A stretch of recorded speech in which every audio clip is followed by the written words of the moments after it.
लेकिन बड़ी खुशी की, बड़ी प्रसन्नता की बात, मैंने कल भी धन्यवाद किया था, इतनी ठंड में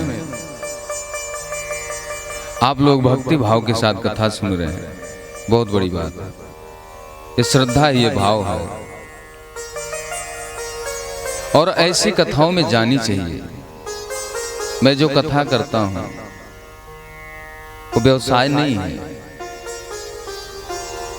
अन्य कथा व्यास उनकी पत्नी है, बेटी है, बेटा है, भाई है, परिवार है, उनको एक चिंता रहती, इतना चढ़ जाए तो मैं अपने घर ले जाऊंगा, ये मिल जाए तो बच्चे को दे दूंगा, ये मिल जाए तो पत्नी को दे दूंगा। और हम लोगों को भी एक चिंता है, हम लोग चिंता ये होती है कि भगवान 7 दिन अच्छे से हम कथा कर लें और भक्त बड़े भाव से कथा सुन लें, क्योंकि हमारा तो कोई परिवार नहीं है, राधा रानी है और कन्हैया है मेरे मालिक। तो जब आप लोग भाव से कथा सुनते हो ना तो बड़ी प्रसन्नता होती है कि मेरा ये जन्म लेना, मनुष्य तन पाना लग रहा है सार्थक हो रहा है। जिस कार्य के लिए भगवान ने भेजा है वह नियम से हम कार्य कर रहे हैं, ऐसी अनुभूति होती है।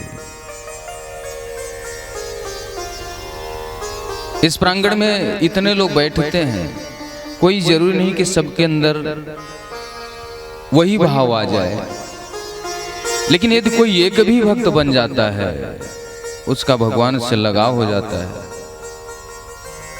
तो हम लोगों का कथा करना सार्थक हो जाता है। क्योंकि हम लोगों का जीवन ही त्याग तपस्या के लिए है, लोगों को बताने के लिए, सही मार्ग बताने के लिए। और उसमें भी यदि लोग न समझ पाए तो ऐसा लगता है कि क्या मैंने फालतू बकबकाया 4 दिन, फालतू का मैंने भाषण दे दिया, समझ में। तो इस बात की प्रसन्नता है कि आप लोग इतने ठंडक में भी बड़े भाव के साथ कथा सुन रहे हैं। अच्छा, एक हमारे फायदे की बात है इसमें, पता है आप लोग, हम लोग क्या है, एजेंट हैं।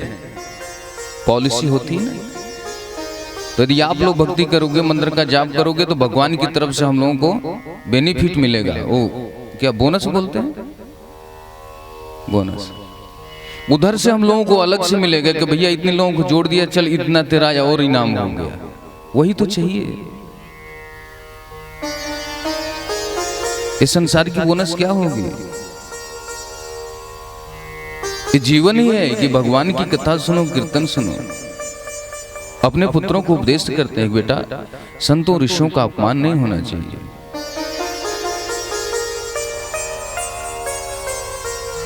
कल किसी भक्त ने मुझसे कहा, प्रांगण से निकल रहे थे, इसकी चर्चा हो गई। बोले महाराज जी आपने अपने जीवन में कब से कथा की? हमने कहा 7-8 साल हो गए, ज्यादा ही होता होगा, 2008 से कथा कर रहा हूं, तो आप लोग काउंटिंग कर लेना कितना होगा। तो बोले अब तो आप अरबपति हो गए होंगे। हम की अरबपति की औकात हमारे सामने क्या है? हमारे सामने पूरे संसार का पति है, तो इस अरबपति की गणना कहां होती है? अरे महाराज कैसे बात करें, आपके पास 10-20 लाख रुपया तो होगा। हम कि मेरे नाम से कोई अकाउंट ही नहीं, तो पैसा कहां रखेंगे? कोई व्यवस्था तो होनी चाहिए। समझाया उसको, मैंने कहा भैया मैं व्यापारी नहीं हूं, कथा करने के बाद मैं व्यापार नहीं करता। कथा पे जो चढ़ता है, जो आप लोग चढ़ाते हो ना, वो भी भक्तों की सेवा में जाता है। प्रत्येक महीने वृंदावन बरसाने जाता हूँ, विनोद बिहारी बाबा के यहाँ, रामदास जी महाराज के यहाँ।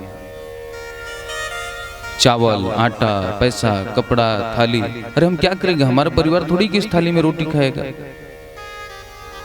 हम लोगों के लिए एक स्टील का बाल्टी मिलता है, इसी में रोटी मांगो, इसी में भिक्षा करो, इसी में नमक डालो, पानी डालो, खा जाओ। कोई जरूरत नहीं चटनी, अचार, दाल चावल सब्जी मिले। ये भगवान की कृपा है। इसके बाद भी हमें आपकी जरूरत नहीं है, हमें परमात्मा की जरूरत है। हम रख करके क्या करेंगे? अपने जीवन, ये हमारी बात नहीं है, सबके ऊपर लागू होती है। यदि अपने जीवन में आप थोड़ा सा त्याग भावना रखें ना, तो आपका जीवन बड़ा सुखमय बीतेगा। एक और उदाहरण देता हूं। कोई लड़की शादी होता है तो अपने ससुराल को जाती है। आप लोग भी अपने ससुराल में होंगे। जो लड़की कहती है कि पिताजी हमें ये चाहिए, माताजी हमें ये वस्तु चाहिए, तो उसके माँ बाप सोचते हैं कि इसको जल्दी से निकालो, प्रेम कम हो जाता है। और जो लड़की कहती अरे माताजी क्या कर रहे हो, मुझे नहीं चाहिए, है सब कुछ है वहां पे, अरे बेटी ले लो थोड़ा सा। माँ जबरदस्ती देती है, पिता जबरदस्ती देता है, और वह जब बेटी घर से आती है तो ये कि दिन नहीं 10 दिन तक माँ बाप रोते हैं उसके लिए। 10 लोगों से बोलते हैं कि मेरी बच्ची बहुत अच्छी है, ससुराल जाते समय कुछ मांगती नहीं मुझसे। उसको क्या चाहिए? उसको प्रेम चाहिए। तो संसार क्या है? आपका ससुराल है। यहां पे खजाना पीछे पड़े हुए, गड़बड़ हो जाएगा ना।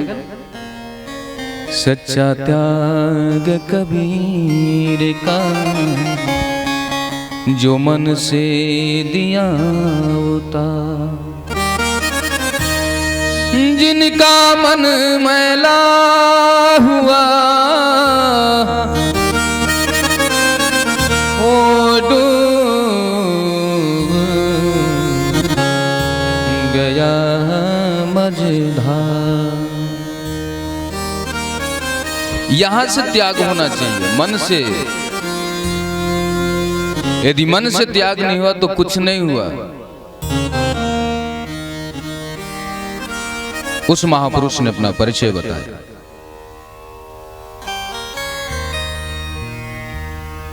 प्रभु, एक बार किसी ऋषि का अपमान हो गया, किसी ब्राह्मण का अपमान हो गया। मैंने बहुत सारी गायों का दान किया हूं।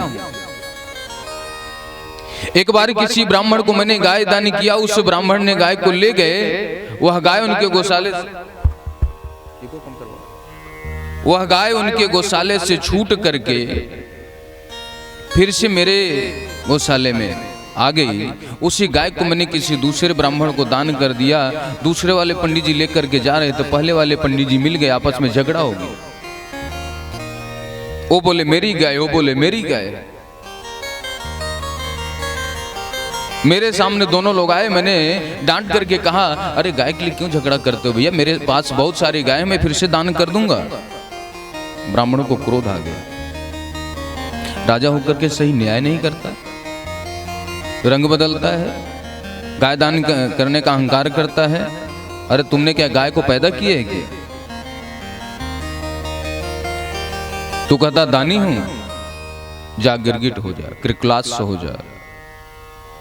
मैं राजा नृग हूं, प्रायश्चित करने के लिए इस रूप में हूं। आज मेरा प्रायश्चित पूरा हुआ प्रभु, आपका दर्शन हुआ। सुखदेव जी महाराज कहते हैं कोई बैरागी संत हो, कोई बैरागी साधु हो, या महानितांत गरीब व्यक्ति हो, जो सुबह काम यदि कहीं मजदूरी करने गया हो और उसको मिला 100 रुपए, तो सोच रहा हो कि 100 रुपए में मैं बताओ सब्जी ले जाऊंगा कि रोटी ले जाऊंगा। जो नितांत गरीब है, ऐसे लोगों का यदि आपने पैसा लिया है तो आपका पूरा का पूरा वंश जीवन भर रोएगा।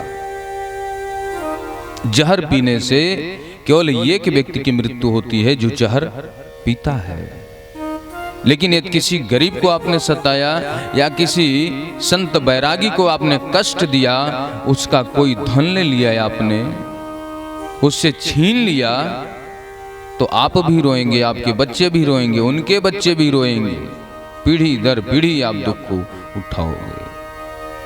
इसलिए भूल करके किसी बैरागी संत का अपमान न कर देना। ये अपने बच्चों को उपदेश करते हैं। इतना ही नहीं, स्वदत्तः परदत्ताम ब्रह्मवृत्य हरक्ष्य 60 वर्ष सहस्त्राणि विष्ठायाम जायते कृमि। 60,000 वर्ष तक वह मलमूत्र का कीड़ा बनता है। हम लोग रिक्शे में बैठते हैं, ऑटो चलता है, ऑटो तो फिर भी ठीक है, रिक्शा। और रिक्शे वाले कहता 20 रुपया होगा, पर यही का 20 रुपया मांग रहा है, 15 रुपया लेना हो लो, नहीं आगे बढ़ो। क्या जाता है 5 रुपया बढ़ा को दे दोगे तो भाई कर दो ना 20 उसको, क्यों इतना किचाइन करते हो? 100 रुपया का खाना खा गए आपने, 5 रुपया उसको एक्स्ट्रा दे दोगे तो आप गरीब हो जाओगे। ये छोटी सोच है। वो किस प्रकार रिक्शा चला रहा है, आपने गौर किया, विचार किया? सांस नहीं ले पा रहा है, हफरा चल रहा है, फिर भी अपने परिवार के लिए रिक्शा चला रहा है। और उससे आपने काट करके 5 रुपया बड़े शौक से अपने जेब में रख लिया। अरे आपसे बड़ा दरिद्र, आपसे बड़ा गरीब कौन हो सकता है? रिक्शे वाले ने 20 मांगा तो उसको 25 दीजिए, और जगह पैसे कम करा लीजिए। बड़ी दुकानों जो बड़े मालिक बैठे हो वहां पैसे कम करवा लीजिए, कोई फर्क नहीं। वो तो होता है कि भाई इतने में नहीं, इतने में हमें चाहिए। लेकिन जो गरीब है, यदि 5 रुपया आप ज्यादा उसको देंगे, हंसते हुए जाएगा, आपको आशीर्वाद देते हुए जाएगा, प्रसन्नता में जाएगा। और यदि आपने कम दे दिया तो मन ही मन सोचेगा भगवान ऐसे व्यक्ति को दोबारा मेरे रिक्शे पे मत भेजना, जो इस गरीब का भी 5 रुपया काट लिए। तो कोशिश करना किसी गरीब का अपमान न हो जाए। ये भगवान गोविंद अपने बच्चों को उपदेश करते हैं। भगवान के भक्त गरीब हो सकते हैं लेकिन दरिद्र नहीं हो सकते। गरीब होना और दरिद्र होना जमीन आसमान का अंतर है। इसमें सब कुछ होने के बाद भी जिसके अंदर संतोष नहीं, वह दरिद्र है।